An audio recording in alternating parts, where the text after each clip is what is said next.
In today's video, we're going to discuss altcoins. What are altcoins? How are they different from Bitcoin? And why should you even care? If you want to get some answers for these questions, keep watching. Let's get into it. So, in the simplest terms possible, altcoin is just another crypto token or coin that isn't Bitcoin. That's it. You know, if Bitcoin is like an SUV, altcoin would be like Toyota Corolla. Sure, it's a car, but it's not an SUV. It's smaller, less valuable, probably more practical for most people. However, the truth is that there are way more cars than SUVs on the road, and just like cars, there are a lot of different types of altcoins out there. When people started getting interested in cryptocurrency back in 2013, 2014, they started asking, okay, well, if Bitcoin is so great, then why don't we just use that as a currency? The thing is, though, is that Bitcoin was never really intended to be used as a currency in the first place. Satoshi designed it as a decentralized peer-to-peer electronic cash system, and he kind of accomplished that. But what he also said was that he believes that it would take years before the average person could actually afford to buy a whole Bitcoin. This is still true today. Most people can't afford to buy a whole Bitcoin unless they win the lottery or something. So that's when people started thinking, hey, we need to come up with a crypto token that could actually be used as a currency. And that's when we saw the rise of altcoins. Now, there are many different types of altcoins. There are ones that were created to be used as currency, ones that were created to be used as a store of value, ones that were created as utility tokens, NFTs, and even stablecoins. Stablecoins, by the way, are considered to be altcoins too, because they aren't Bitcoin. Now, I did a video on stablecoins. You can go ahead and check that out if you want to learn more about them. Today, I won't be discussing them. First of all, let's talk about how many altcoins there are. According to CoinMarketCap, there are over 9,000 crypto tokens out there, but only 88 of them are actually considered to be coins. The rest are tokens. A coin is a native token of a blockchain, meaning that it's the token that was created to be used on that specific blockchain. Whereas a token is basically any other crypto asset that was created on a blockchain. Some examples of coins are Bitcoin, Ethereum, Litecoin, Cardano, Solana, Polkadot, Chainlink, and XRP.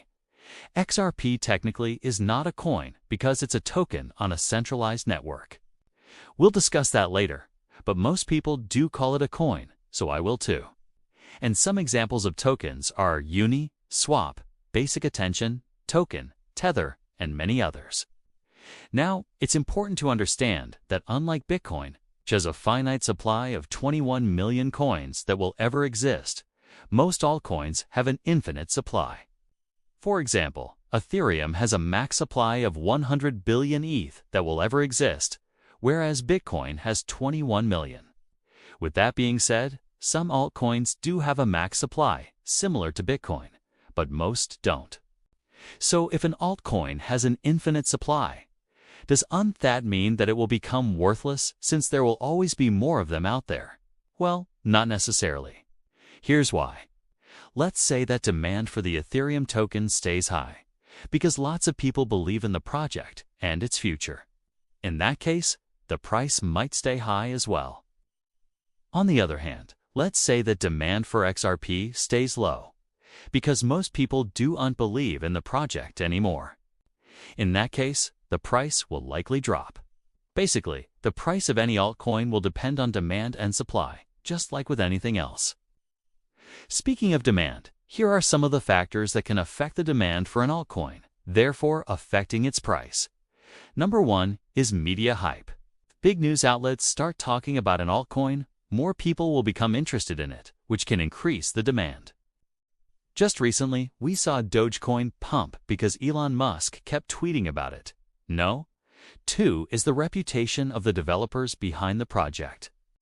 If the team is anonymous with no real track record, people will be less likely to trust the project and invest their money. On the other hand, if the team is transparent and experienced, then people will be more likely to buy into it. Next is the technology itself. If it's a coin or token that solves a real problem or improves on an existing solution, it will be more likely to succeed than a coin that does absolutely nothing. Another factor is competition. If there are already established projects doing the same thing, new altcoins will have a hard time competing and gaining popularity.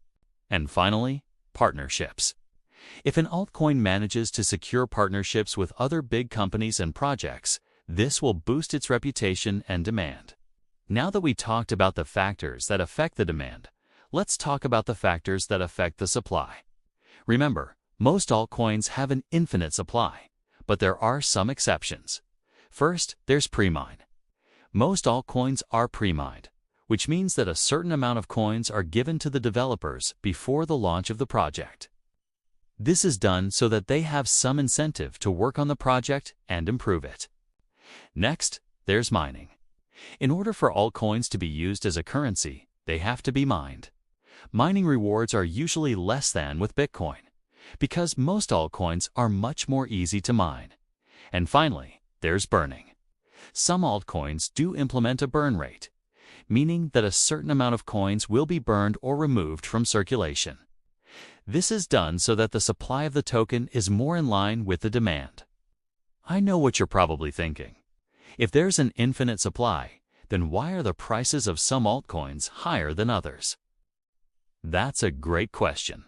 The thing is, the price of an altcoin depends on how much people want it. Think of it like this. Let's say that there's a pizza shop that only has 2 pizzas left. One is a pepperoni pizza and one is a cheese pizza. If there are 10 people waiting in line to buy a pizza, then both pizzas will sell for a lot of money. However, if there are 100 people waiting in line, then not everyone will be able to get a pizza and the prices will drop. This is simply because the prices will adjust until all pizzas are sold. Same thing happens with altcoins. Let's say that there is an altcoin that has an infinite supply, and there are 100 people who want to buy it. In that case, the price will be very high. However, if there are 1,000 people who want to buy it, then the prices will drop until the point where all buyers are satisfied. Now, we also have to take into consideration the fact that just like with Bitcoin, more and more exchanges are starting to list altcoins. This means that more people will be exposed to them and will start buying them, which affects the prices. Before we continue, I just wanted to say that I am not a financial advisor and that this is not financial advice. The next thing that I want to address is XRP, like I mentioned earlier. XRP is technically a token because it's centralized, but most people do refer to it as a coin. So I'll call it an altcoin for the sake of this video. Now XRP is unique in the sense that it isn't really used as a currency or a store of value or even a utility token. It's primarily used as a bridge currency to facilitate trading between different cryptocurrencies. Even though it's centralized, XRP is still useful and it can help solve a few problems. First, transactions are settled instantly. Second, there are no chargebacks. Third, transactions are irreversible. Fourth, it's a cheap and efficient way to move money around. Fifth, you don't have to worry about exchange rates. And finally, it's available 24/7.